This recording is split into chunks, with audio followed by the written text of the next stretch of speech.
Welcome sa DRS 2.0. Fresh at nagbabagang happenings ba ang hanap mo? Mga padabarkads man yan o mga trending topics? Pwes, sagutin natin yan.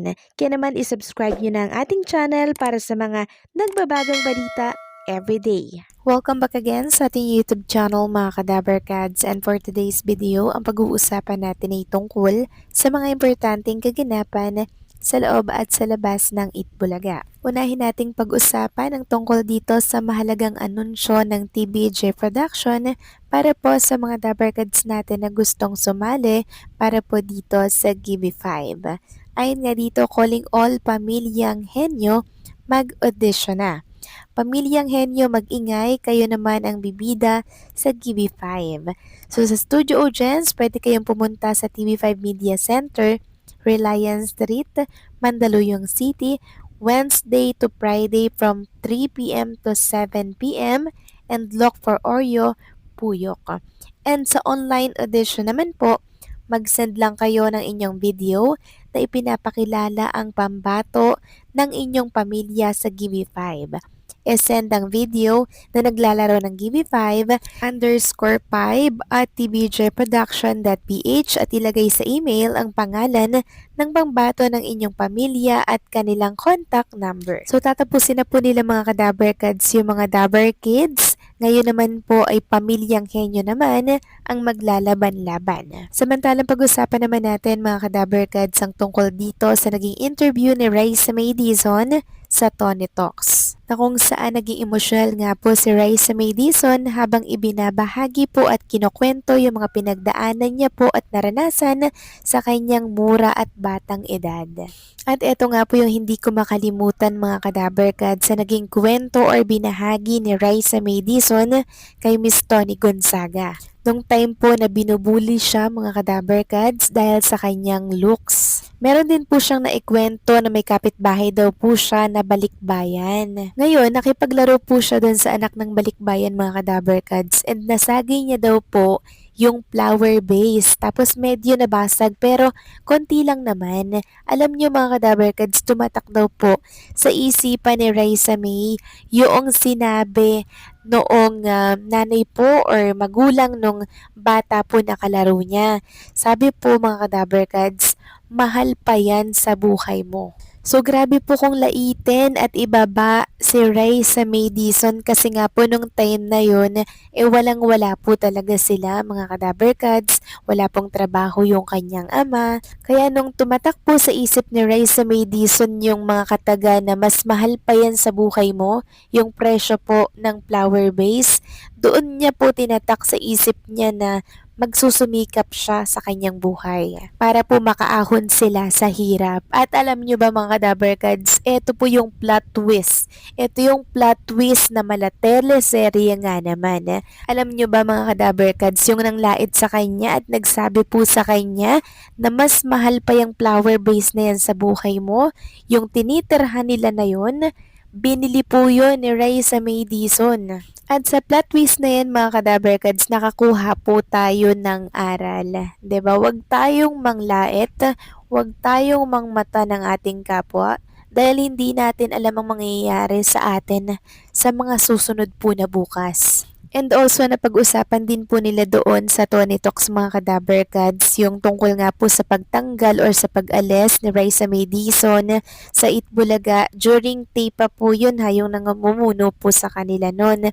Sinabi nga po ni Raisa May na sobrang sakit para po sa kanya, lalo na't nakikita niya po na tinetraining na yung ipapalit sa kanya. Sabi nga po ni Miss Tony, naramdaman mo ba noon na mawawala ka na sa Itbulaga? At ang sagot po ni Raisa May, opo, kasi ando na po yung ipapalit sa akin tinetrain na nga po Masakit talaga kasi po, pinaghirapan ko to, tapos bigla-bigla na lang po nga alisin ng ganun-ganun lang. Sobra talaga akong nagpapasalamat sa DBJ kasi pinaglaban po talaga nila ako na hindi po ako maalis. At alam niyo ba mga kadabarkads, dito po ako naiyak sa part na sinabi po ni Raisa May Dizon na tinanong po siya ni Tony Gonzaga kung ano daw talaga yung pangarap nito sa buhay. At alam niyo ba ang sabi ni Raisa May Dizon mga kadabarkads na talaga namang tumulo po yung luha ko. Ang pangarap niya lang daw po ay makitang masaya yung kanyang pamilya at naipoprovide niya po yung mga pangangailangan nito. Kasi siya bata pa naman daw siya, mahaba pa naman daw yung kanyang buhay. buhay pero yung kanyang mga magulang parang kokonti na lang daw po yung buhay kaya pinaparanas niya talaga mga ka-Dabarkads yung buhay na deserve ng kanyang magulang, si Mami Riza. Alam niyo mga ka-Dabarkads, sa murang edad, sa batang edad ni Raiza May Dizon, ganito na po siyang mag-isip. Sobrang matured na po niyang mag-isip mga ka-Dabarkads marahil dahil ito sa mga nakakasalamuha at nakakasama niya po sa programang Itbulaga. Sabi niya pa pag okay at stable na daw yung kanyang pamilya, tsaka niya daw iisipin yung pangsarili niya po.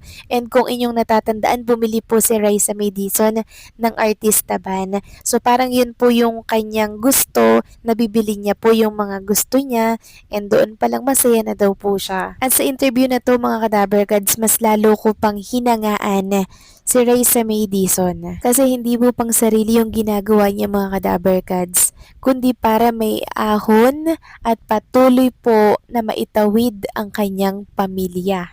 Salamat din syempre sa Itbulaga, sa TBJ at hindi po nila hinayaan si Raiza May na maalis or matanggal po sa programang Itbulaga. Samantalang dumagsa naman po ang pakikiramay dito po sa online sa pagpanaw po ng isang Dabarkads natin or ama ng Dabarkads natin na si Wally Viola mga ka-Dabarkads. Sabi nga po ni Wally Viola kahapon, there are so many things I wish I could still say, but for now, I just want to thank you. Rest peacefully now. Your journey may have ended, but your impact on my life will remain forever. I am proud of you, Dad. I love you. You will always have a place in my heart. So, pumanaw po ang ama ni Wally Viola, mga ka-Dabarkads. Grabe lang ang sakit isipin na talaga namang ang daming pagsubok ang nararanasan ngayon ni Wally Viola. Nung nakaraan, 'di ba? Na aksidente po siya at ngayon hirap po siyang maglakad, kailangan pong nakasupport. Ngayon naman na maalam po or pumanaw yung kanyang ama. Sobrang sakit, 'di ba? Sobrang hirap. Pero I'm sure mapagtatagumpayan naman ito ni Wally Viola. At ang buong Dabarkads po ay nakikiramay sa pagpanaw ng ama po ni Wally Viola. At kung inyo mapapansin, talagang bumuhos po ang pakikiramay at condolences sa namayapang ama po ni Wally Viola. So ang buhay talaga mga ka-Dabarkads ay maihahalin tulad sa isang kabote. Bigla na lang tayong susulpot, bigla na lang din po tayong mawawala. Kaya payo ko nga po, habang andito tayo sa lupa, gumawa tayo ng mabuti, gumawa po tayo ng tama at kapaki-pakinabang. Dahil dito tayo maaalala ng mga taong maiiwan po natin dito sa lupa. Muli, condolences sa pamilya ni Wally Viola and syempre sa mga naulila. So paano mga ka-Dabarkads, hanggang dito na lamang po ang update natin. Maraming salamat sa inyong patuloy na pagsuporta.